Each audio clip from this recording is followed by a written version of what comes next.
Welcome to the Arroyo Show. I am Brandon Arroyo. I am a former Food Network contestant. I was a sports reporter for 5 years, interviewing LeBron James in the locker room, and now I'm in Hollywood making a late night talk show, and that leads me to my guest right here. Trinity is in the building. You feeling all right? Yeah, I'm doing good. Doing good. Well, it's time for us to drop the selfie and get to some healthy conversation. Trinity, it's a lot warmer on the West Coast out here in Los Angeles than it was back in Massachusetts in January. Yes, definitely. Honestly, I spent the summer in Massachusetts, but it was so hot there, so this is actually a nice cool down. Really? I'm surprised to hear that it's hotter in Massachusetts. It still kind of gets like in the 70s here in Los Angeles, so it doesn't get too hot here. Yeah, it's snowing now there, so I'm glad I'm here. So we're good. We're having a good time. I'm glad that you enjoy the warmer weather here. You had some warmer weather for your birthday. Just had it. Happy late birthday to you. Oh, thank you very much. Officially 17 years old. How's it feel? It's good. It's weird. I feel like the dancing queen. It's been good. The dancing queen, officially. So what did you end up doing on the big day to celebrate? End of December, right? Yeah. I basically count two different birthdays this year because the one was actually on my birthday and the other one was on Saturday. And I had a huge birthday party. We went to a Rocky Horror Picture Show. Oh, there you go. The cult classic. Yes, fantastic. Just a classic. You got to go see it. So amazing last year for you. 3 singles released. You were performing almost every single week for the most part. Over 40 performances this last year? Yeah. Which is pretty incredible. You had a duet released with Netflix star Aidan Gallagher. Talk to me about how last year was for you. Was it what you expected, above, beyond? How did last year wind up for you? Honestly, I was not expecting what happened last year to even happen at all. I mean, you never know when you're in music, and Aidan had just finished his show, and we had no idea it would end up being that huge. And we had Miss You in our back pocket, so when he ended up releasing the show, we released it, and things just kind of went on from there. It was crazy. Yeah, let's talk Miss You for a minute, because a lot of traction on that video for you guys right now. How did you guys first get connected for that? Who reached out to who? And what was the process like of recording that together? Me and Aidan met on Instagram. He DM'd me one day, and we kind of hit it off from there. Slid in the DMs. In a way, yes. And we both bonded over music, and we both kind of wanted to write something together. So I was in New York at the time, and we couldn't meet up in person until I was recording The Voice, and we ended up hitting it off, and we wrote Miss You together over like Skype calls and all that fun stuff. So. Yeah. It's always interesting when you meet somebody on Instagram or one of these platforms like this. Any stories from when you guys first met in person? Because it's kind of like, wow, you're a real person. You're not just a two-dimensional picture. I was honestly really, really awkward. He's not very awkward when you like first meet him and you're like, oh my God, wow. Does he get awkward later? Oh, sometimes. No, he's just, I don't know. He was better at being not awkward when I first met him. So we were like in Guitar Center, and he was like, "Are you okay?" And I'm like, "No, I'm just like that. I don't know why." That's okay. That happens. I mean, for like meeting somebody for the first time, for you to be cool while you guys first met, that's that's something that I have done not well with a lot of times. So it's props to you. Let's keep talking about the singles, because Coughing Up Flowers, correct? Yes. That just came out not too long ago, this past year. And the video looks great. Talk to me a little bit about that song, because I think it's something that a lot of people can relate to. At the beginning of the song, talking about, you don't know, does this person, are they into me, are they not? Yes. Talk to me about that song, writing it. What does it mean to you?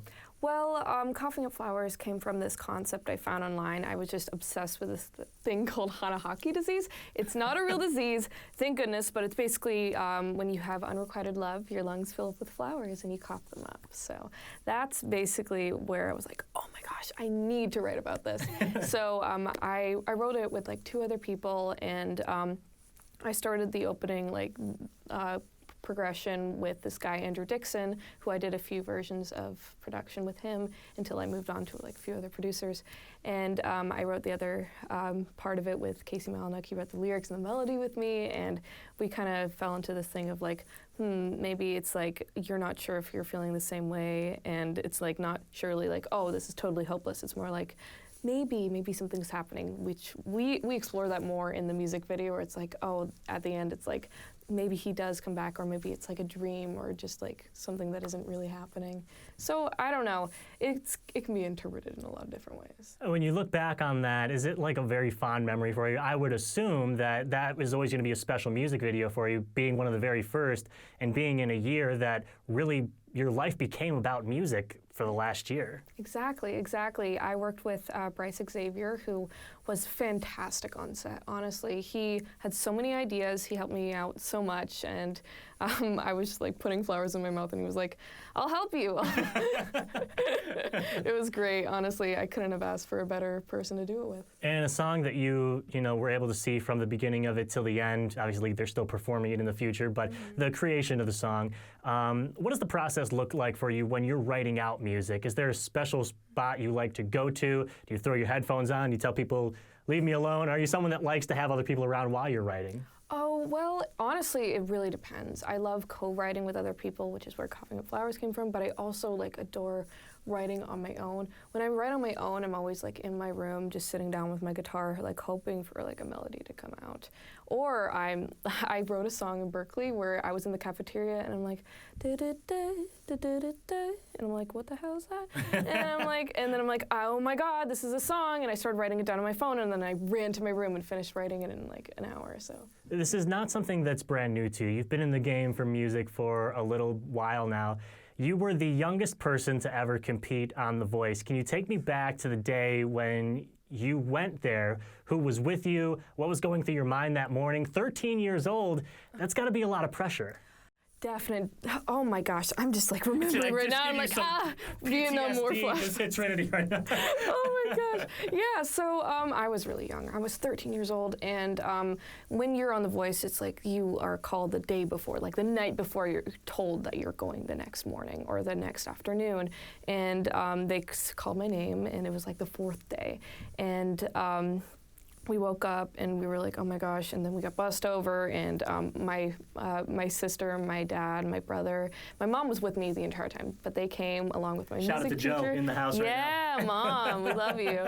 And my music teacher came, my best friend, Evelyn, and her mom were there in the background, but I couldn't see them until after I did my audition, so I got to see them after. But at the time, I was kind of like alone, and like it was really stressful. I think that was one of the most stressful moments of my life, waiting to go on, because they put me first, and they have cycles of like 6 people, and I was put first all of a sudden. Wow. Yeah, and honestly, I loved it. I had a really good time, and everyone was super nice. The judges are so nice. I love them.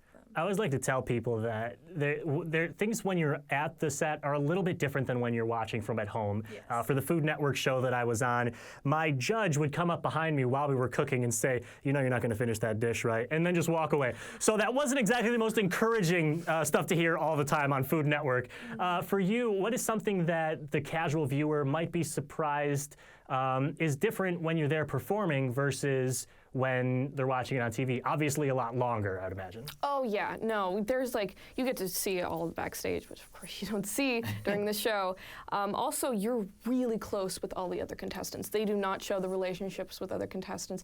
My friend Quiz, he was at my birthday party the other day, and I'm like, he was the youngest, like technically I was the youngest female, and we just like hung out together, because like, yeah, we were both 13, and I think the relationships between the contestants isn't shown enough, and it's honestly the best part. You were 13 years old when Alicia Keys told you you had a stunning voice. What does that do to a 13-year-old's confidence when they hear that and then you walk off stage? Were you floating walking off stage? Absolutely. Oh my God. Okay. First of all, Alicia Keys, icon, seriously, and one of the sweetest people, like genuinely. I loved talking to her, and she was very kind. And honestly, that experience made me realize that I wanted to do music for my whole life. So yeah, she helped me out with that. Well, so far you have continued doing it for your whole life, and right now you've been performing at some of the most historic locations in Hollywood. Hotel Cafe, we just talked about not too long ago. To be doing this at 17 years old, what's the most challenging part of attempting to be a full-time musician when you're still in school? Well, honestly, I still go to public school. I'm not homeschooled like a lot of my friends, and it is very complicated, actually. I've got school tomorrow, and I've got things that I gotta do, but I also have to be here, and I love that I'm here, so don't you worry about that. It's definitely weird balancing it. I know that like people are like, you should be homeschooled, or are you homeschooled, or is it weird to be at school when you've got like this huge following? And honestly, it's not. No one really cares. Well, there's a lot of people that care. They may not be at the school, but there's people all over the world that care and are watching you. That's got to be a good feeling. Yes, definitely. Oh my gosh. I adore the people who have been supporting me. It's just, they're probably, I think I have the best fans in the world. And you got a lot of eyes on you. That's an opportunity to be a role model.